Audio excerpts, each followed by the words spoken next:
Today's video, going to be installing some air suspension on this Redeye. The shock is easy because we just got to unbolt that nut, pull out that bolt, unbolt the two bolts up top, and then pull it out. 18mm nut.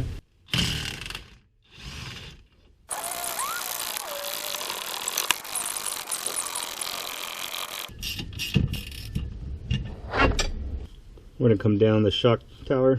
We're going to disconnect the harness.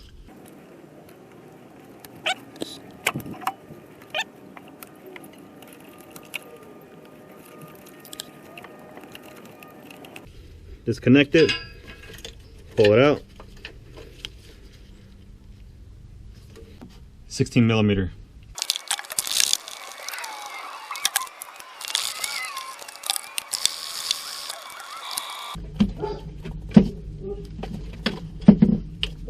Here's the second one.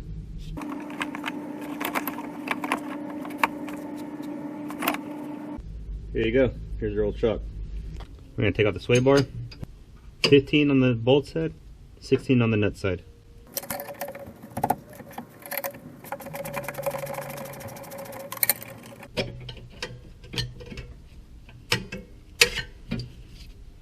We're going to take off as minimal as possible from the knuckle end. We're just going to start high and low. I'm hoping to just take off these two arms and this whole thing drops and the spring comes out. 18mm bolt and nut.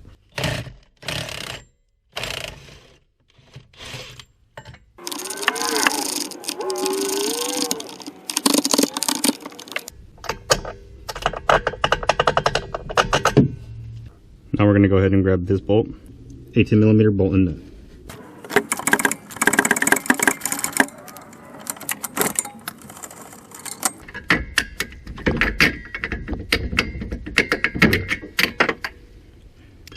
And let's see if it releases. We're going to go ahead and lower the control arm.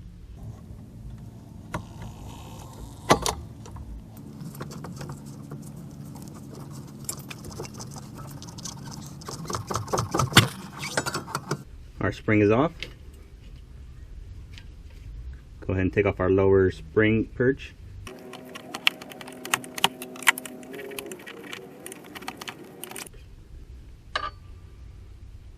And here you go. Alright, now you can go ahead and clean up this area. Luckily we were able just to remove these upper two and then the sway bar end link, and this whole thing just drops down. And this is what it's going to look like in the end when it's all complete. Each kit for the rear is going to have a bag, two of these plates, a shock, and then a specific set of brackets. This bottom plate is universal for both ends, but this top plate is specific per side. It tells you right here, left rear, how it's going to look from the top end.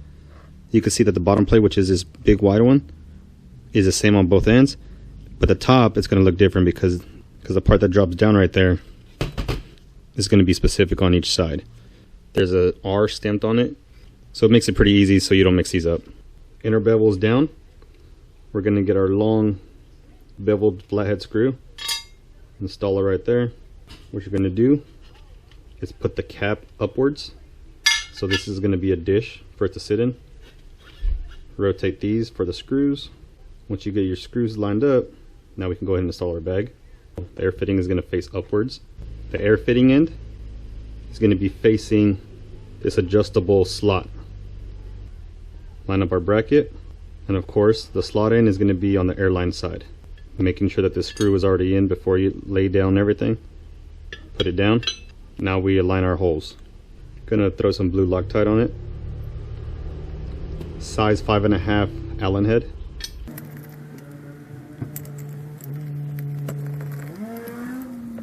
Calls for 20 foot-pounds.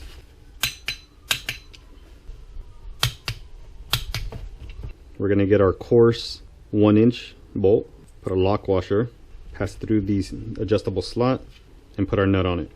We're gonna temp install this for now. On this taper screw that we installed previously, we're going to go ahead and temp install the nut on this one. With our fitting, screw it in. After it's hand tight, you're going to go 1 3/4 turn. 1 3/4. Then we could just turn this and faces straight out. So now that that's oriented, we can go ahead and put the top plate.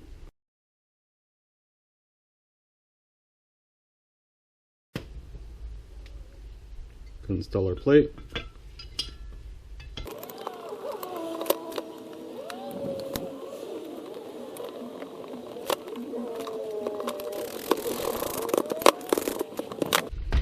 Torque is 20 foot-pounds.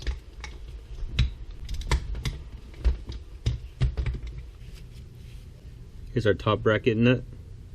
Nut side is going to go up. We're going to slide it up.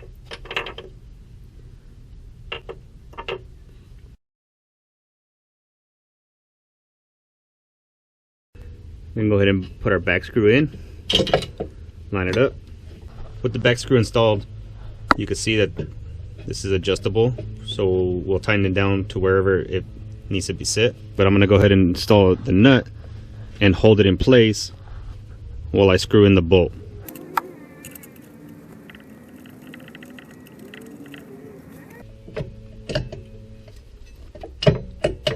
And then you can see right there it's adjustable.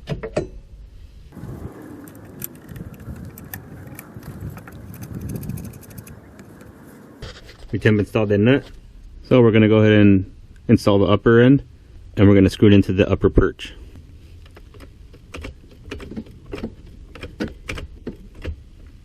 So now I started this upper bolt. Now I'm going to go ahead and tighten it down.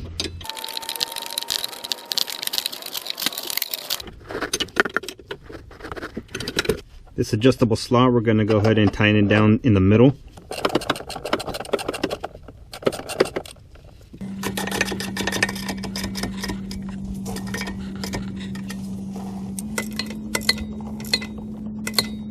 Alright, now that's torqued down. I'm going to tighten down the inboard nut.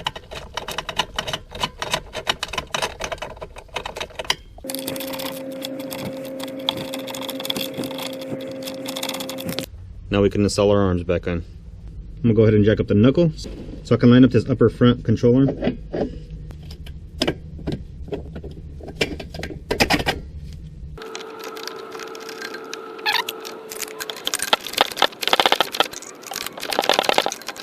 Now we can go ahead and install this upper middle.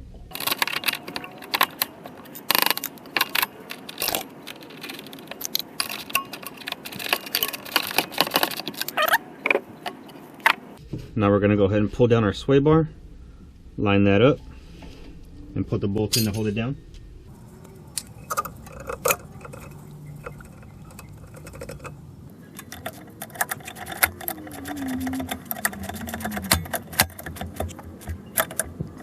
And right now is measuring the shock and adjusting it accordingly.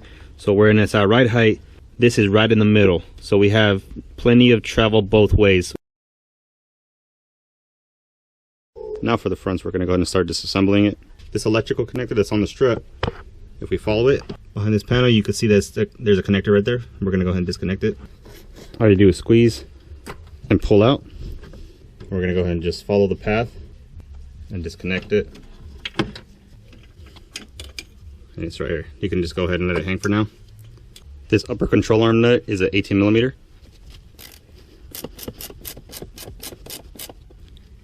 We're going to leave the nut installed so we can unseat the ball joint. I have a ball joint tool. You can probably rent this from your parts store, or you can just buy one online. Now that we have it set, we're going to go ahead and screw it in until it pops.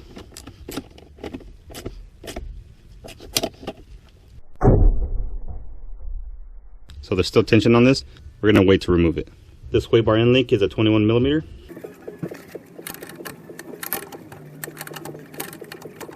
Once you see it start spinning, you're going to get a 10 millimeter on the hex head. I'm going to hold the 21 millimeter nut. I'm going to unscrew it from the stud from the end link.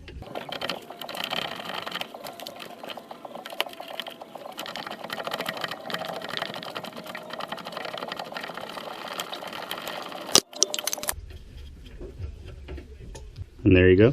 Your end link is uninstalled. Make sure when you uninstall the end link that the whole front end is lifted up. It's going to be tension on the sway bar if there's only one end jacked up, because the sway bar is going to do what it's supposed to do and try to keep it level. For the lower strut, it's going to be 18 millimeter. A welded nut on the back end, so you don't have to hold it from the back end.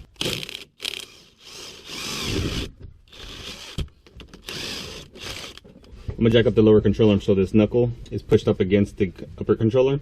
This way when we take off this nut, it doesn't just shoot apart from each other.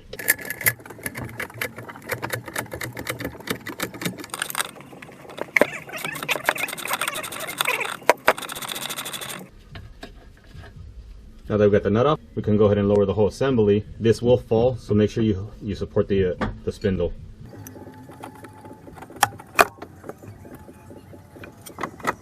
I got a brake hanger tool. Find whatever you can, just to make sure that this whole upper assembly doesn't fall over, because then you'll just put stress on your brake line right here. Now we can mess with the top of the strut. There's 3 upper nuts, 13 millimeter.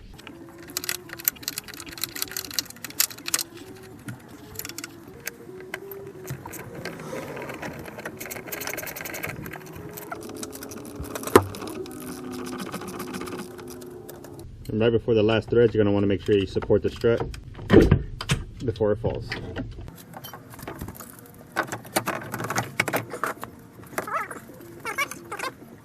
And here's your stock strut. It calls to cut these tabs, so when the bag is fully compressed and it's bellowing out, it doesn't rub against it. So go ahead and cut these off, one on the back side and one on the front side. We're going to run a 90-degree fitting on the bag itself for now. So now we can go ahead and install the bag. It only goes in one way.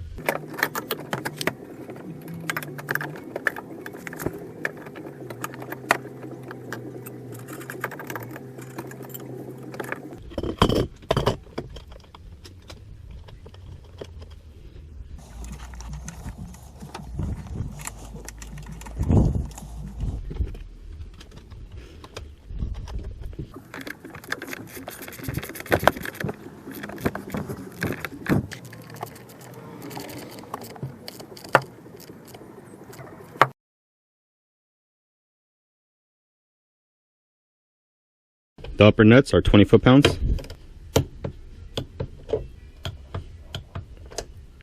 And this one, because there's this assembly in the way, we're just going to tighten it by hand. We're going to go ahead and install the lower strut bolt.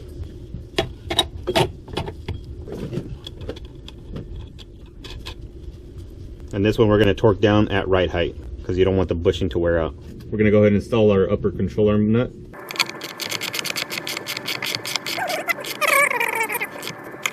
Torque for this nut is 35 foot-pounds plus 90 degrees. Just want to grab it. And that's 90 degrees right there. Now we're going to go ahead and install our end link.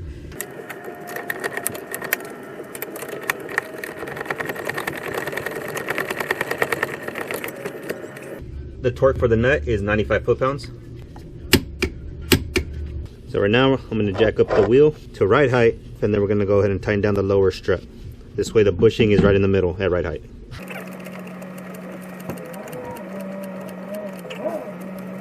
$128 foot-pounds.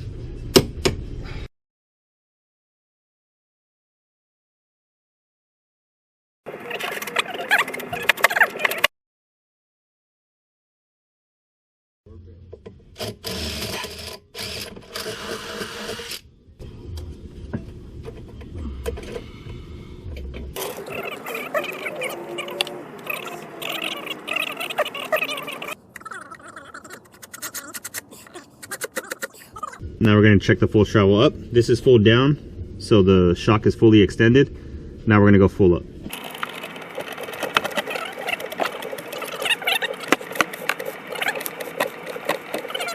Right here you can see this is our max travel up.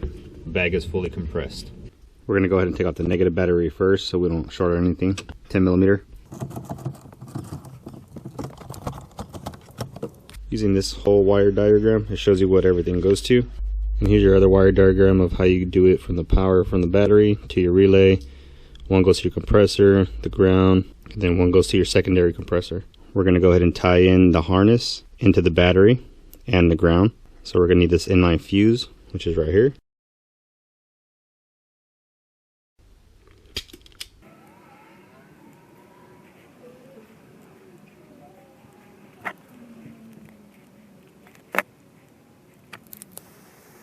And on the other end, we're going to go ahead and install a butt connector.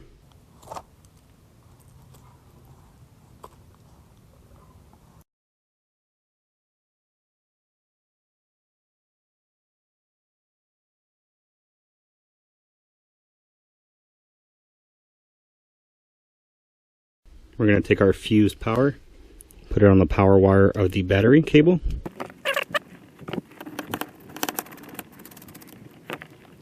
We'll put the fuse once everything is all installed and ready to go. Our negative wire, I just punched a hole through this foam. And I'm going to ground it right here to this rest of this bundle of grounds.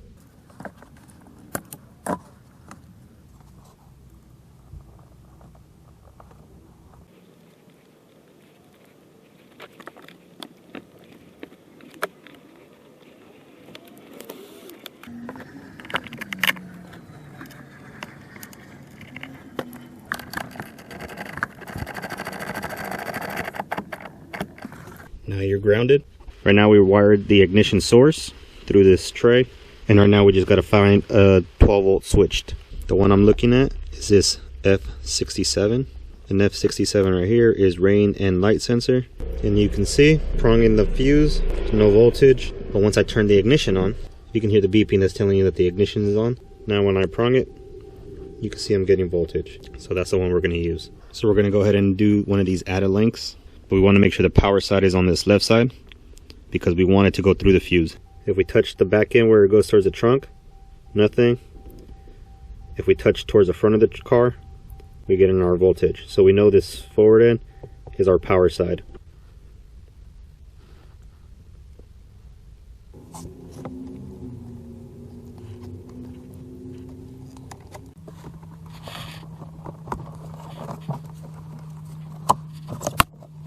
Here's your first compressor. Here's the power and ground from it. And this is what we're going to attach the power and ground from the harness.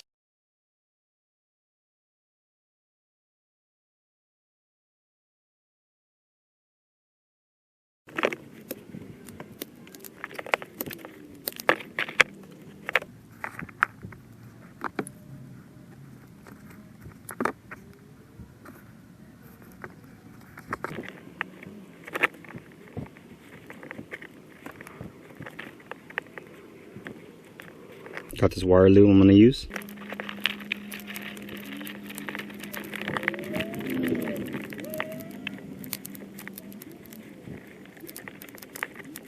Now we got our power supply harness all situated, minus the second compressor. Now with this USB cable, we're going to go ahead and route it into the passenger area. With the driver's seat all the way forward, you just go ahead and pull up on the driver's side and the passenger side. Then the bottom seat can come out. Then there's this little strap. You pull it and it'll separate. So then we can route our wire. Now our USB cable, we can go ahead and just start pushing it that direction.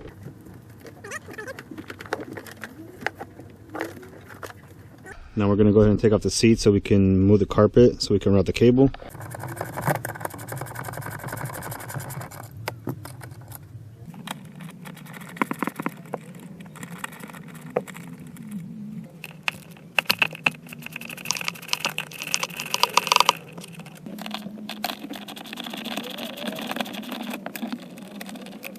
Under the seat there's two connectors. This one you just press down, pull out. Same thing with the other one.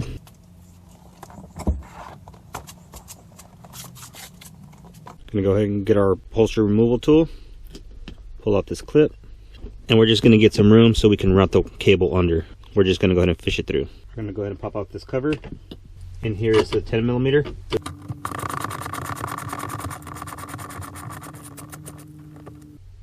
Here's our screw. Passenger side, same thing.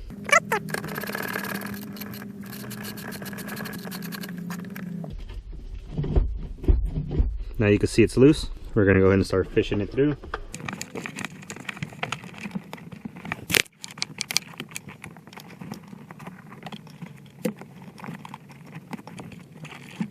I'm going to go ahead and grab the silver tray, slowly pull up on it. Passenger and driver side. Now we're going to go ahead and loosen up this removal tray so we can pass the wire through this tray right here.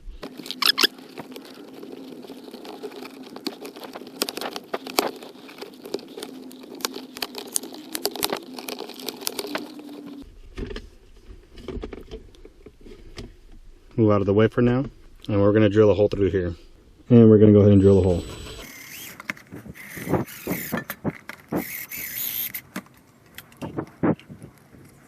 There you go, nothing crazy, just enough to pass it through. Now we can go install this back. So we're going to go ahead and fish it through. I'll show you how it looks in the end, where I went through it. Under here, it's kind of blocked off, but there is one hole where a wiring harness passes through. So we're going to go ahead and fish this through.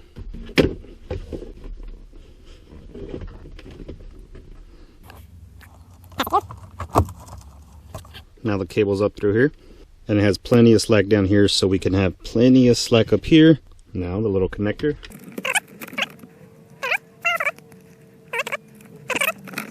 Right here you can see the cable. When I lift up the back end of the tray, I don't know if you can see my finger, but this is the only hole that you can pass it through. Everything else is just surrounded by plastic. Now we can go ahead and clip this upper end down. We got to line up these two little ears in, and then press forward. So now this controller can just sit right here. Now that that's all oriented, we can go ahead and push down on this silver tray.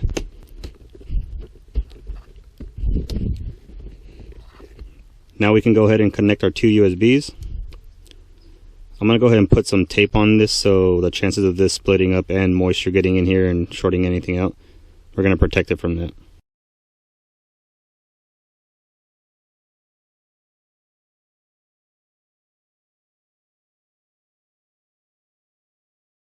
Alright, now we don't have to worry about this coming apart.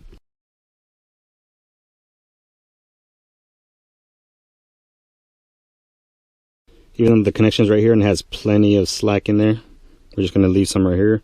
And so when we put the seat back, I'm going to have some slack in here so it's not under tension. Now we can bolt down our center console again. And I got 4 pass-throughs. 90 degrees going to go on the bottom, straight's going to go on top. Right now I'm going to be running the air lines to the front. So we're going to go ahead and find a spot to start fishing it, and then we're going to start using whatever we can to mount it under. Alright, this is the way I routed the air lines. So once I loosen up the splash shield, my driver front, running straight behind the splash shield, right down under here, onto this tray.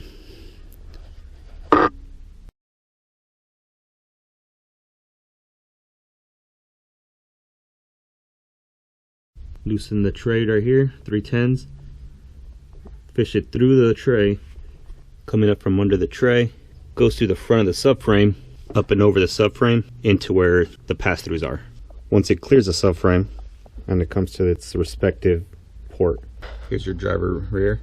We face the fitting inboard to go around the inner bracket, and it goes right to the bundle of pass-throughs. Same on the passenger front, went through it behind the splash shield, right above this bottom splash shield.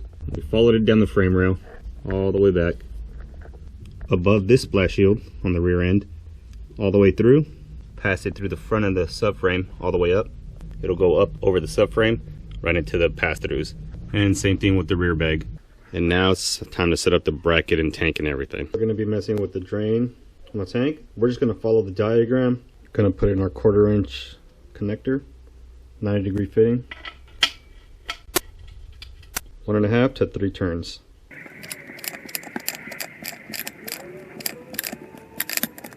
That's 1.5. We're going to go ahead and just go to 2.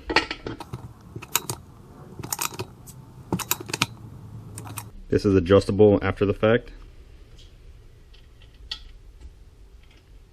Just going to put our pressure release valve on here. Let me go finger tight.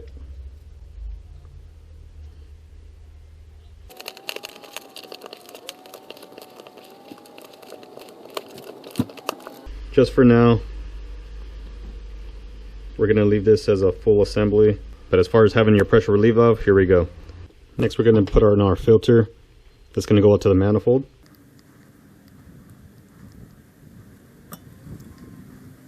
We're going to put it on this arrow side.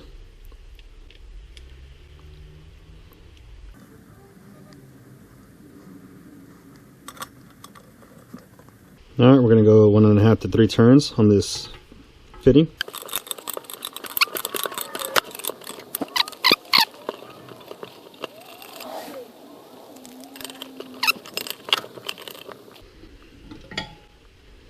Two turns. Alright, everything is temporarily routed. We have our manifold plug situated, our dump / emergency relief valve routed, one wiring harness for the compressor routed. Got to do the other one. So it will continue tomorrow.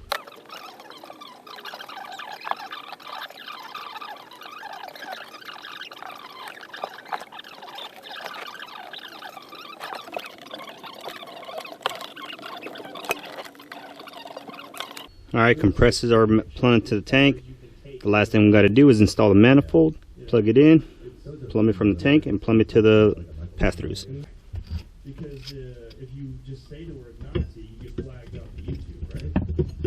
I mean, I don't know, TikTok, YouTube. Like I said, it's not a straight on, but you can only do so much with how it's mounted.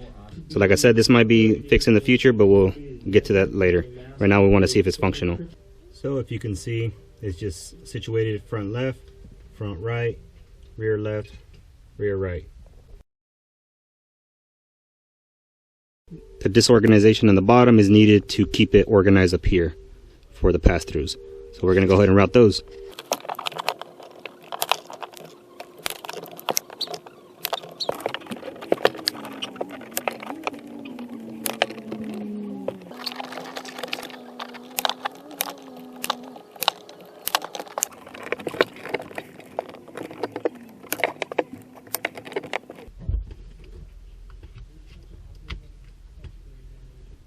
And there you go. Everything's all situated. Let's go ahead and just rotate that real quick.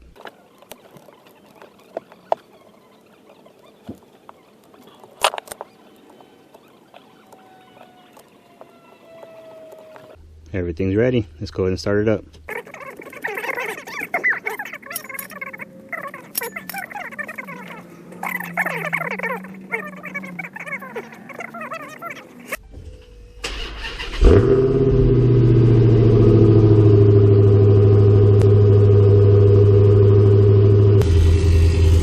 And initially there's only one compressor kicking on, which happens to be this one. We have to go into the settings and all that to set it up.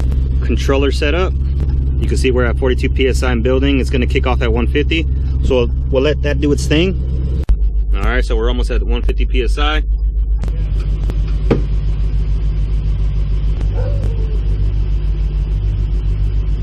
Now you can see how it looks on the ground.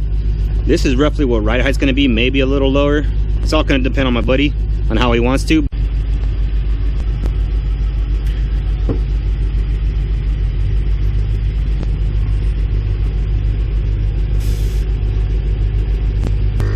The whole system's working fine. And we're good to go. Now you have bags on your Challenger. Hopefully this video helps y'all. Y'all have a good one.